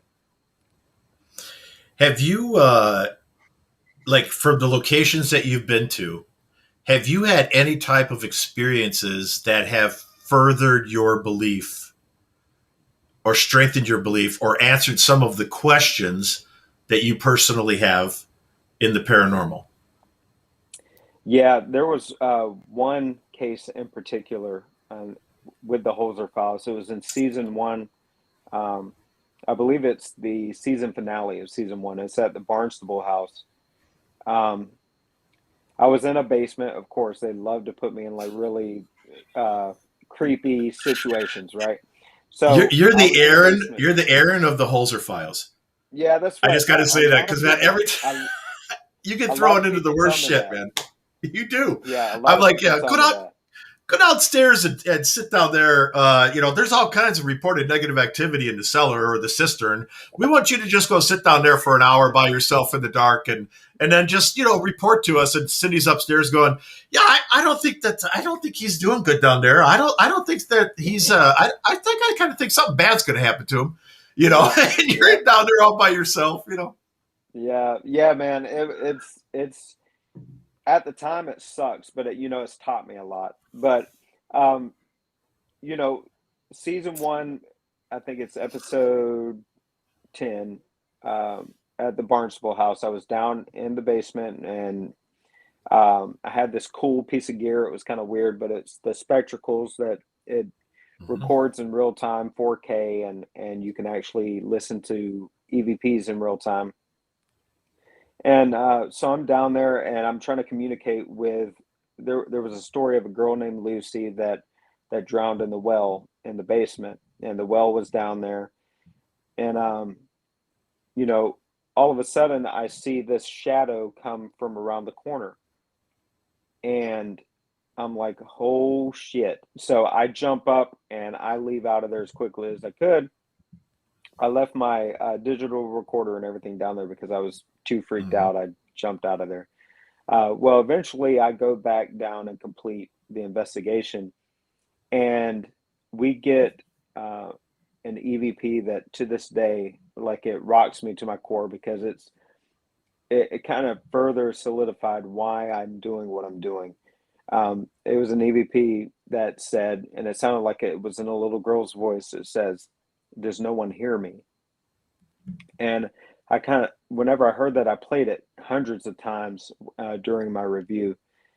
And it's like, a lot of times we'll let other things kind of dictate how we do certain investigations or do certain things. And a lot of times we go into locations asking all of the questions, but never really just shutting up and listening. A lot of times, and I'm guilty of this. What's your name? Who's here? How many of you are here? And instead of just being quiet, sometimes, if there is somebody here, let them speak. And especially if there's a child spirit, which I can't wrap my head around anyway, a child spirit remaining here. But especially if there is, and they're like, does nobody hear me? Like, this guy is talking. He's getting up and jumping out of here and running away. Does no one hear me at all? I'm stuck. I'm trapped. It just put things into perspective. Are we here to help those lost souls or those trapped spirits, or are we here just to get our answers and leave? It was one of those things where it really solidified the reasoning of why I do what I do. Another investigation, this is on the opposite end of the spectrum. It was at the Howard Dickinson house in Henderson, Texas. And again, I was in a basement again. Go figure. And, I started picking up emotions and things that were not my own, had a splitting headache. I was wanting to lash out at Dave, wanted to physically harm him. I wanted to punch him numerous times. I knew that those were not my emotions. They were somebody else's. And I felt like I wasn't in control of my emotions at all. That, taught me a lot. It taught me, make sure whenever you go into these things that if you think you're grounded, you think that you're prepared, double, triple, quadruple check, because that case scared the living hell out of me. Just the fact that I was wanting to lash out at one of my best friends, that's scary. And then come to find out the reason why I was feeling all of those things is because one of the men that used to live there, he committed suicide and shot himself in the head. And so that headache, all of that anger, all of that, I was picking up on him, I believe. And it just taught me, look, make sure that you go into these things, even if you think you're prepared, check some more, because chances are you need to do a little more grounding, a little more meditation, making sure that you're prepared going to every case. In your defense, really quick, a lot of people have those emotions and reactions to Dave. So yeah. On average, yeah, that's a normal thing, but it was more than usual. Let's just say that you could have been picking up on anybody. Yeah, exactly. I'm just kidding. I like Dave, but it was a shot there. I could not take it. So Dave, I love him to death. He's a trip though. We mess with each other all the time. It's funny. So yeah, I encourage that. Keep going with that. Make fun of him as much as you want to. I'm good with it.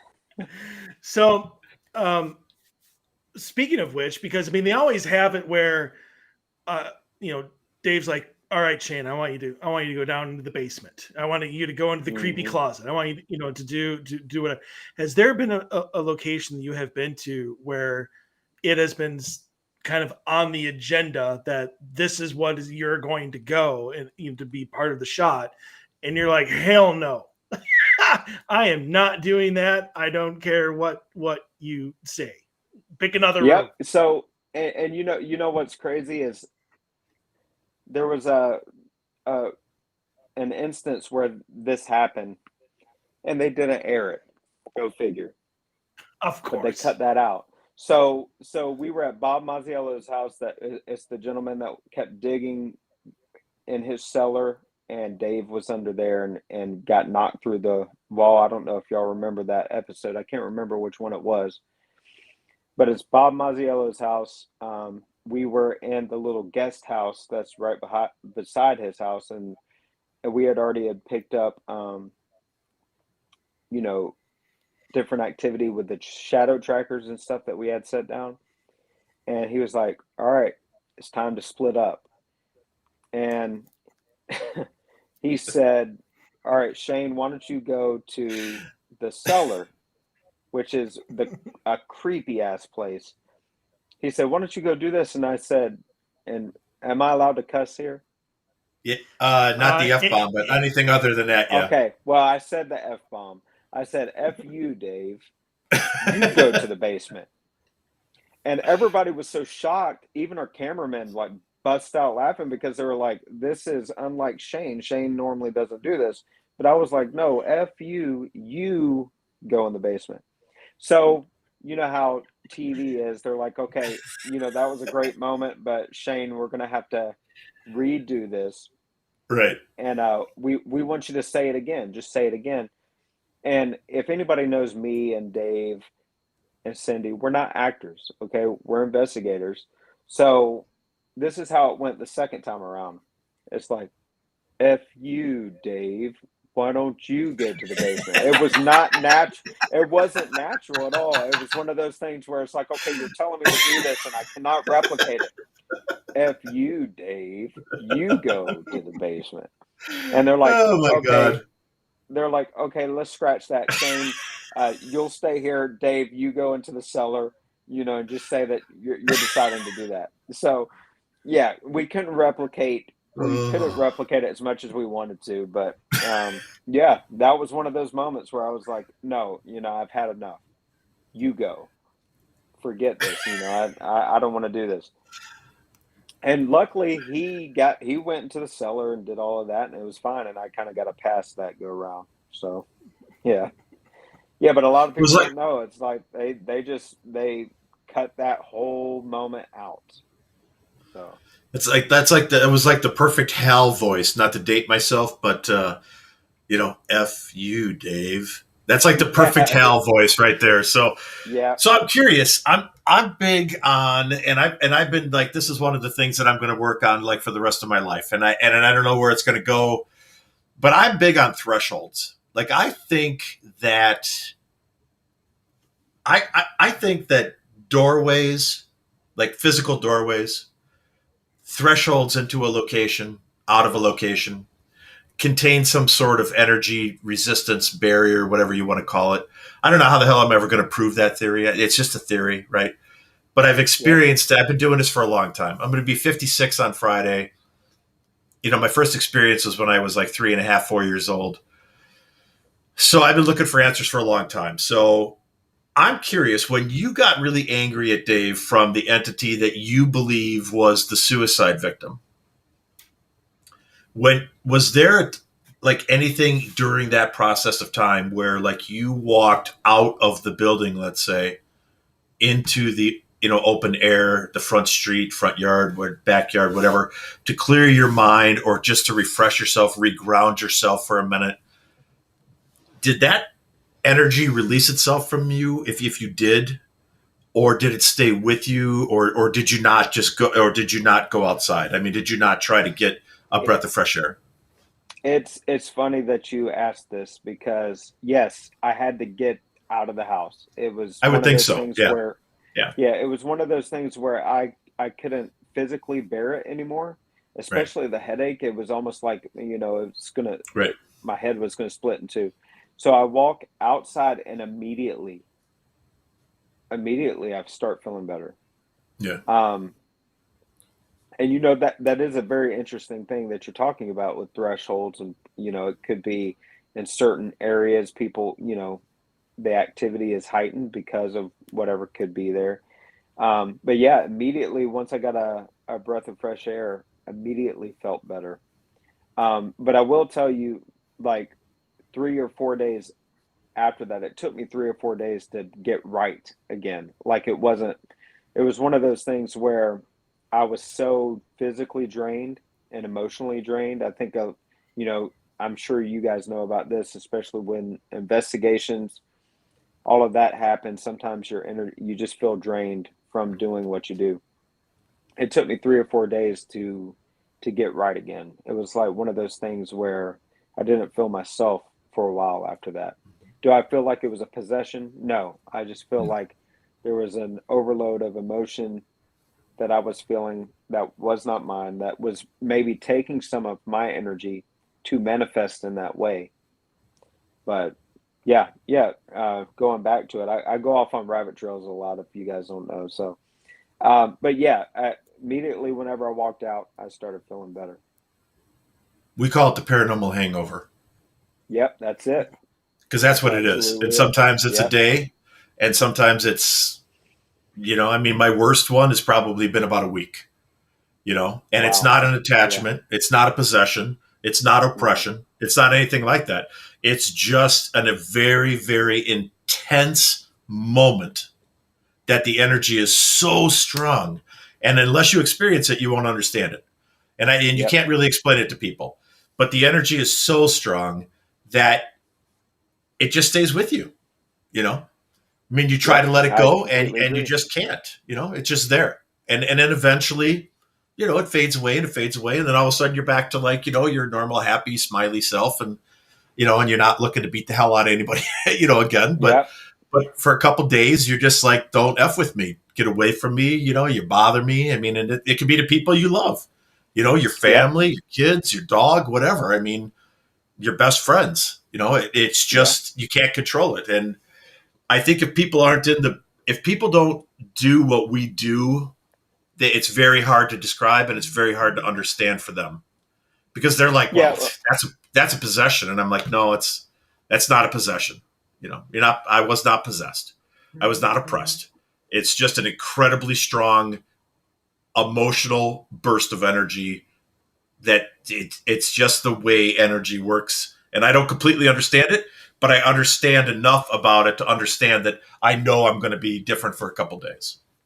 Well, and it's using your energy too, right? If we believe that we're all made up of energy, then if there is something manifesting that we cannot see physically, then it's whatever's manifesting has to use energy from somewhere, right? And if we are energy beings, then that is, they could be draining that. I always give the analogy of, whenever you walk into a room and there's two people that just got done fighting or arguing, you walk into that room, they're done, but you can feel the tension. You can cut the tension with a knife, right? How do you feel that way? It's because of the energy that they exerted in that situation, in that moment, that you are picking up on. So it's the same thing. Like if we can pick up on something that we cannot see, then the same goes in these investigations. We're seeing things, and we're seeing those, or we're sensing things. We're having the EVPs going on. We're having all of these things going on. And afterwards, it only makes logical sense that, we're not going to feel right after that. It's energy that's being exerted.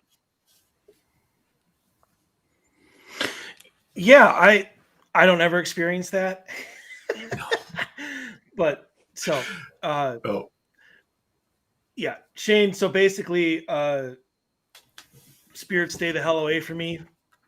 I don't ever really, because I've been an investigator for 10 years now, and there was a lot of years in there where I would tell either my investigators or people maybe on an event that I was hosting, I'm like, if you don't want to experience anything, you can come with me. Because come with Mike. If you want to have a great time, go with Dave.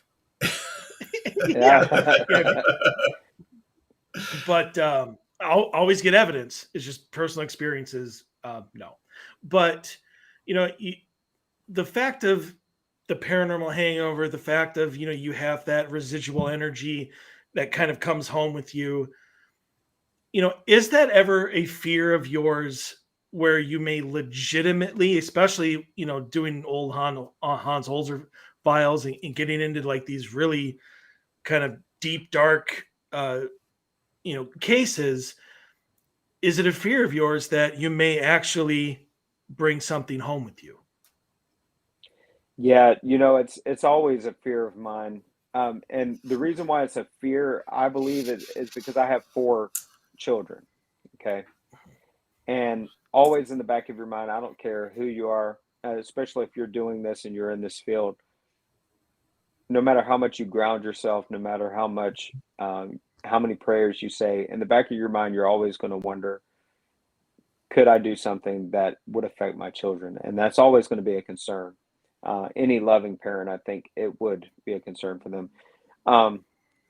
So yeah, I always in the back of my mind, I'm like, will there be a time where I push it too far, or where I cannot come back from it? So again, that's why I surround myself with a lot of great people, especially those that are good with grounding yourself in meditation and all of that. And I think a lot of it boils down to intent. If you go into a location wanting to see the most evil thing, and there is evil there, you're going to attract that. It's all about intent. If you go into it saying, okay, I'm wanting the answers, but nothing can follow me home, nothing can do this, nothing can physically harm me, and you set that intention, I think intention is everything. It's the same with the Ouija boards and all of this stuff. do I believe that the board itself is evil? No. I think that the intent that is used while using it without having an understanding of what you may be doing or what you may be opening up is the real danger. Same with a digital recorder, right? You're using that the same way you would communicate via a Ouija board, right? You're still trying to communicate with something you can't see. It's all about intent, and that's just how it is. So I try to go into every investigation with a positive intent. I'm going to get to the bottom of it the best of my ability, and I'm going to let whoever's here speak and communicate if they wish to, but no evil, nothing attach itself to me or harm me. It doesn't have that power. And that's what I try to do. Now, am I always successful? No. A lot of times you see me run the hell out and all of this, but I always go back and complete the job. You know what I mean? Even if I don't want to, it's one of those things I go back and complete what I start. So as a father of three, I completely respect what you're saying as far as bringing energy home. But as much as I feel strongly, like to the 10th degree of what you just said about not letting something come home to your kids, because that was always my, like, nothing is going past the threshold of my house. Like when I step back home, whatever might be hanging on to me, whether you got mad at me because of something I said or whatever, right? This is your exit point, right? I did it at my car when I would leave a location. I did it a second time at my front door of my house. And then when I got home, from one of the things that I learned many, many, many years ago from Michelle Belanger was to take a shower when I got home. Like, she's always was a big proponent, and I don't know if she still is, but she was, of wash all of that stuff off of yourself. And so the second I got home, the first thing I would do is walk upstairs and I would take a shower, just a quick 5-minute shower, hot water. And I would say physically in the shower, whatever might be on me, I'm washing you away. I'm washing you down the drain. You're you're not on me anymore, blah, blah, blah. Yeah. That said, and I don't know if this has happened or if you're comfortable talking about it. That said, have you ever had an experience like where something strange happened in your house? Not bad, but just that something odd happened in your house as a dad with your kids that you were like, yeah, damn it, that shouldn't have happened. Yeah. There was one experience. I have a 17-year-old daughter, and whenever she was 5 or 6 years old, she ran into our room one night and said there was a woman in a red dress that was standing at the foot of her bed and shushing her, like putting her finger over her mouth and just like, shh, don't tell anybody I'm here. Come to find out, after we did some research at the house, there was a young lady that was probably half a mile from there that killed herself. She was found in a red dress. She was young, like my daughter described. So I think sometimes whenever we do what we do, and because I've been investigating for a very long time, I think you open that doorway of spirits wanting to communicate with you no matter where you're at. It's like almost like you're a beacon of, okay, we know that this person will listen. And, again, they admit that. And I admit that whenever I walk into a location, sometimes I feel like that's why I get all of the jump scary stuff, is because, the spirits there know that I'm going to listen the best I can anyway. And that was one of those things where I was like, oh, damn it, because she was young and terrified. Like one of those things where she didn't want to sleep in her own bed for a very long time after that. It's one of those things where you think, okay, how far is this going to go? She had this instance where she saw something, but is it going to be more than that later on? And you always have that in the back of your mind too. But yeah, with her, there was another where my son, he's 13, and he was at the time, I think 4, and he kept saying a name called Jack Woden. I remember Woden. He kept saying Jack Woden. This guy in crazy makeup, or it looked like he was wearing makeup, kept coming to him at night, trying to talk to him, asking him if he wanted to play with his toys. And I was like, what the hell is this? But, he was 4 years old telling the same story over and over again, and the story didn't deviate. So it wasn't like, he was making this up for attention, Right. or he was seeing an imaginary friend. It was one of these things where he was describing the same story verbatim every other night. And it was one of those things where I was like, oh my God, what's this? What is going on here? And still to this day, don't know what that was all about.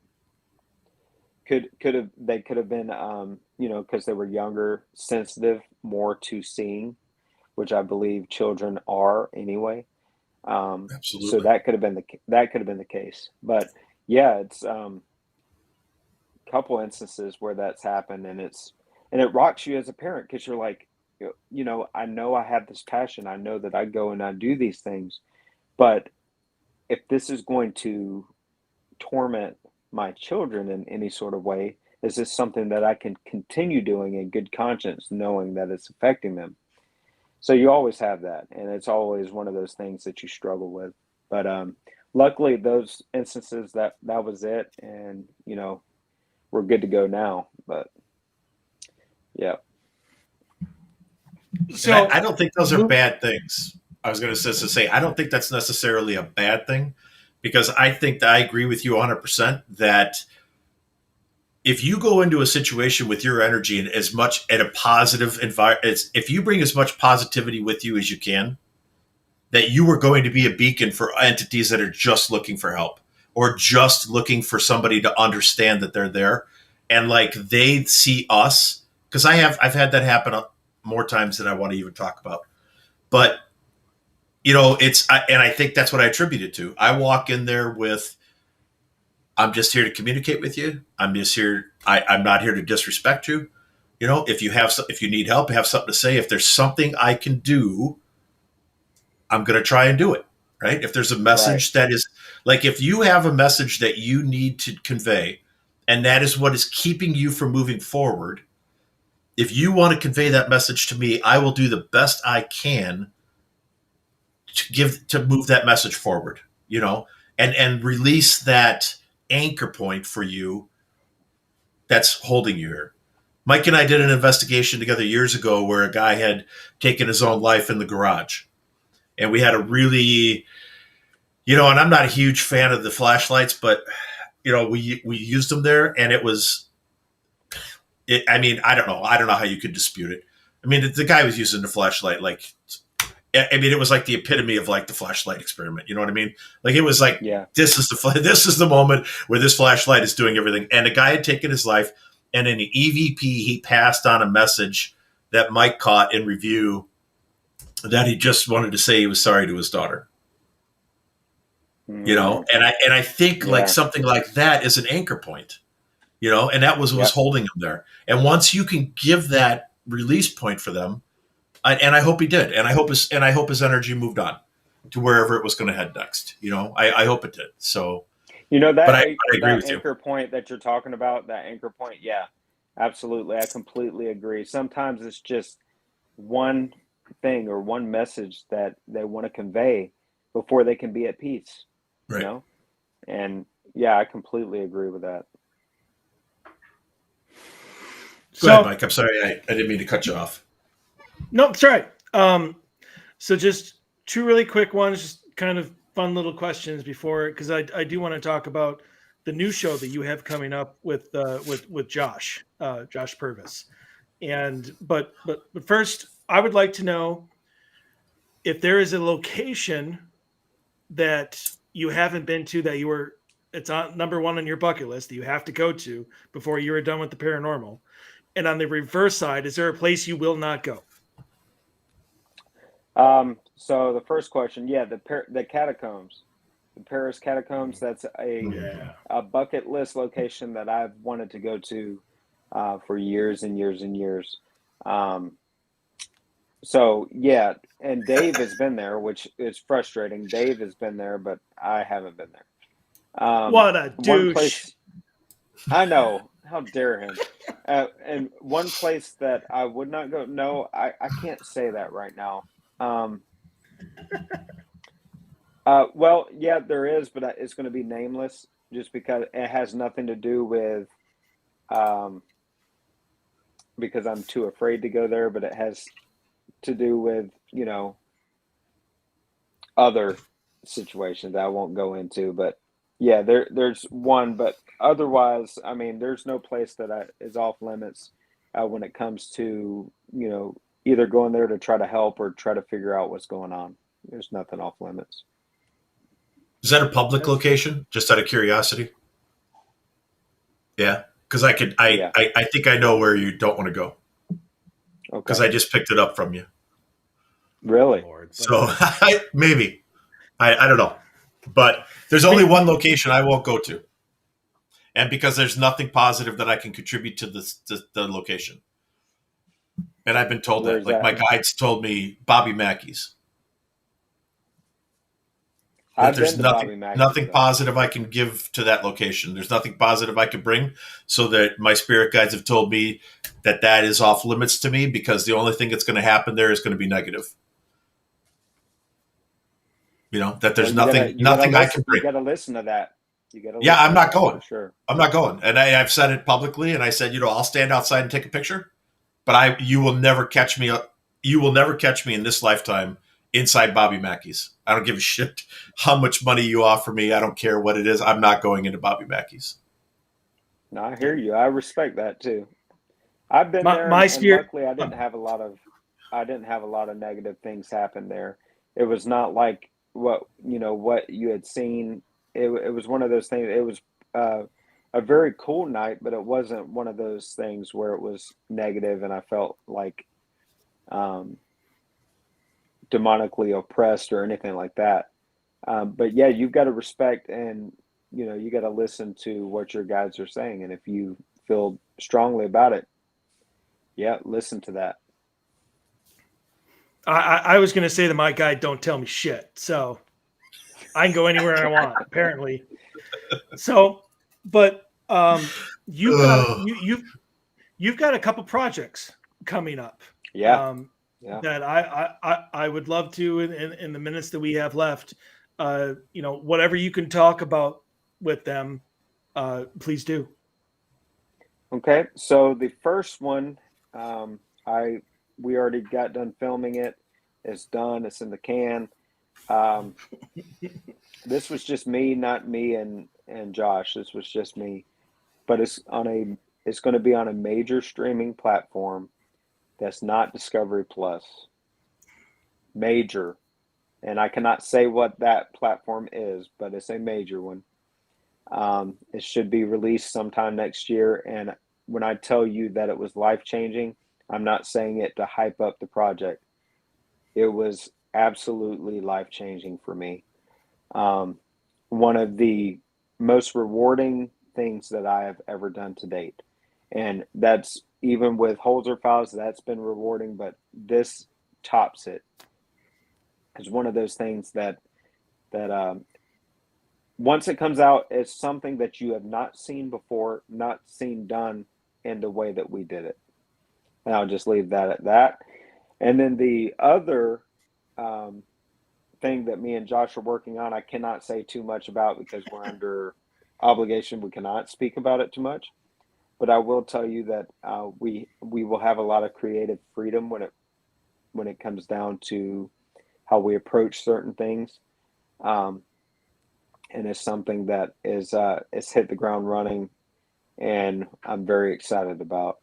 And that's all I can really say about that. I'm sorry for being vague, but with all these contractual things, there's a lot of things that we're not able to say. But I'm telling you, next year is going to be such a busy year for me, for Josh, and it's going to be one of those things that I think it's going to be a game changer in both projects. So yeah, I did not give away anything I wasn't supposed to, did I? Nope. Okay. I hope not, unless you said something before I got on here now. Oh, No. no. Okay. But yeah, I mean, when Josh, got a booth for Searchers Believe, for at Vegas next week, people. Yep. I was like, okay, well, it's been announced. I can say something.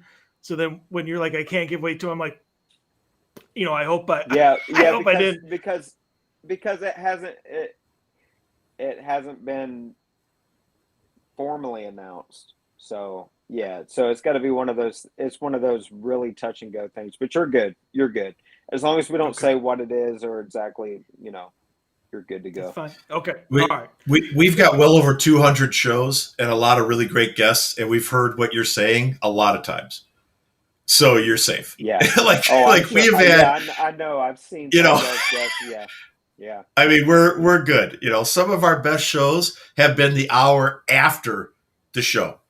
When we're off the air and we're just touching base as three individuals who have a love for the paranormal, and and some of the conversations have been like, wow, like this should be our B-reel, like we'd be famous, Yep. But again, absolutely. But again, we're loyal to our guests that come on and the things that we talk about and stuff like that, and those things never get spoken about again. So it's just for awesome. that moment in time with that individual and the three of us and blah blah blah. So it's interesting. Awesome. It moves forward. We've learned stuff that like 6 months earlier that we shouldn't have known, and then all of a sudden, like 6 months later, it makes national news, and we're like, yeah. It's like, wow. Nothing like this. Wow. I hope the guys in the black van that are going to take us to the mountain in Utah don't show up. Right. One of those kind of moments. Yeah. So with the last few minutes that we have left, what are you looking forward to most next weekend at the Vegas Para-Unity Convention? Well, of course, meeting y'all, of course, in person. But not just right. That. I think it's the people. He won't even recognize us. He'll be like, yeah. Oh, come on. No, that's not true. I think it's the people, and not just the other great guests that are there, but I think it's the people that come to attend, because really the reason why these type of conventions are what they are is because of the people that support, the people that buy their tickets, the people that watch us week after week. That's the most important thing for me is to make sure that I get to see them, because if it wasn't for them, I wouldn't be able to do anything that I'm doing. So yeah, that's what I'm most excited about is seeing the people that are coming and spending their hard-earned money to come and see us. So that's fair. So if anybody wants to, kind of watch you on the Holzer Files. Oh, he disappeared. Where'd he go? I'm sad now. Okay, well, Seth, this is your fault. I'm coming after you. Well, he got through the whole show, so that's a positive. He did. He might have lost his feed there. He might have lost his feed. He said he was having some issues fading in and out with internet.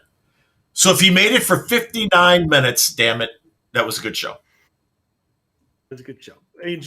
We enjoyed having Shane Pittman on, everybody. I will send word that and thank him off the air. But yeah, so I guess that does it for us this week. Like I said, next week for our second hour, not only will we have more amazing stories, but the great and legendary Mr. Jason Hawes will be joining us for the second hour. We're going to have to take like our 47 topics that we would really love to talk to him about and narrow it down to like 5.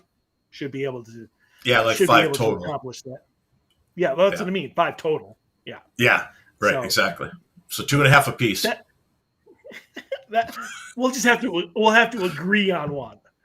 Right, there you go. And say a rock, paper, scissors. All right, who's getting that third question? Damn it, who's getting the third question in? So I agreed, but that's going to be a great. Hey, So sorry, guys. Sorry. he's back. It's all right. It's okay. Sorry about that. That's okay. We were like, yeah, well, it was a great show, and he's gone. See, all right, Shane. No, See you later. Thanks, No. buddy, for being on. He's out of here. no, you're good. So sorry about that. We're That's still okay. we're still live though, right? We're still good. Yeah, We are still we're live. still live. Yep. Good. But yeah, I just again just to reiterate, it's the people. You know, I'm so thankful even for the people listening right now and listening to the show and watching it. You know, it's because of all of you that I'm able to do all of this. You know, so I'm very grateful for that. One quick question, not asking you to use any names or anything, but do you think that there are some people in the paranormal TV field that maybe have forgotten that, like they're there because of the people? And again, no names, not looking to call anybody out or anything, but just your opinion. I think that, you know, it's very easy to do. Because you know the more of a platform maybe that you have at times, it's not just you get bombarded with business deals and other things that you're doing. I think that sometimes it could be easy to do if you're not careful. Now, everybody that I know, you know, because I know a lot of people in the paranormal TV side, and I know that for the most part, their intentions are good. They're doing everything they can. You know, their heart's in the right place, but sometimes business and other things get in the way. Yeah. So, but for the most part, I mean, there's some great people. You know, everybody that I know in this field, there's great people, and you know, if it seems like sometimes they're ignoring you, maybe at times or anything like that, I just want to let you guys know the bigger the platform, sometimes it's so hard to answer everybody, and there's you know, it's one of those things that people try. Even me, I have a small following compared to some of the others out there, but you know, it's hard for me sometimes to answer every single question that somebody has, or to talk to every single person. I try my best, but it's really hard to do sometimes.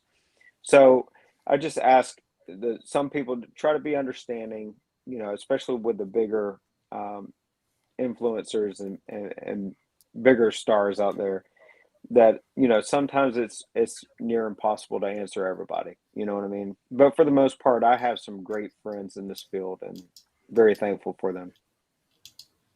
I 100% agree with you on that one. I've met through this show and now through like conventions and stuff some amazing people who I consider very, very close friends now. I've talked to two of them just today. So, I mean, That's awesome.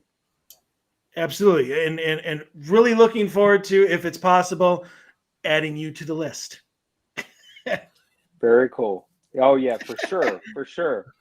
You know, it's one thing whenever you can, you know, people who are like-minded, and that's one of those things. It's harder and harder to find nowadays people that share the same passions, share the a lot of the same ideals and stuff. So whenever you come across people like that, you want to keep them. You want to keep them close to you, you know? So for sure, I know you guys are like-minded, and that's one thing that's really important for me, you know? Absolutely. So at least this time I can thank you directly instead of just be like, we thank Shane for being here, but he's not anymore. He's gone. Thank you. All right. Yeah. So, thank you for coming on. Thank y'all so much. Thank y'all so much. I really appreciate what you guys do. I mean, over 200 episodes of, you know, sharing your love and your passion for the field. You know, there's something to be said about that, just as much as anybody that's on TV or anything like that. Sharing the passion and the dedication to do over 200 episodes. It's kudos to you guys. I applaud y'all for the work that y'all are doing in the field as well. Appreciate that. Well, I appreciate you. That's very kind of you. So that does it for us this week. Obviously, tune in next week. We'll be back on Monday, barring any setback from our great producer and her internet connection. So stay healthy, stay safe, be kind, and we'll see you back here next week with another new episode. Everyone have a good night.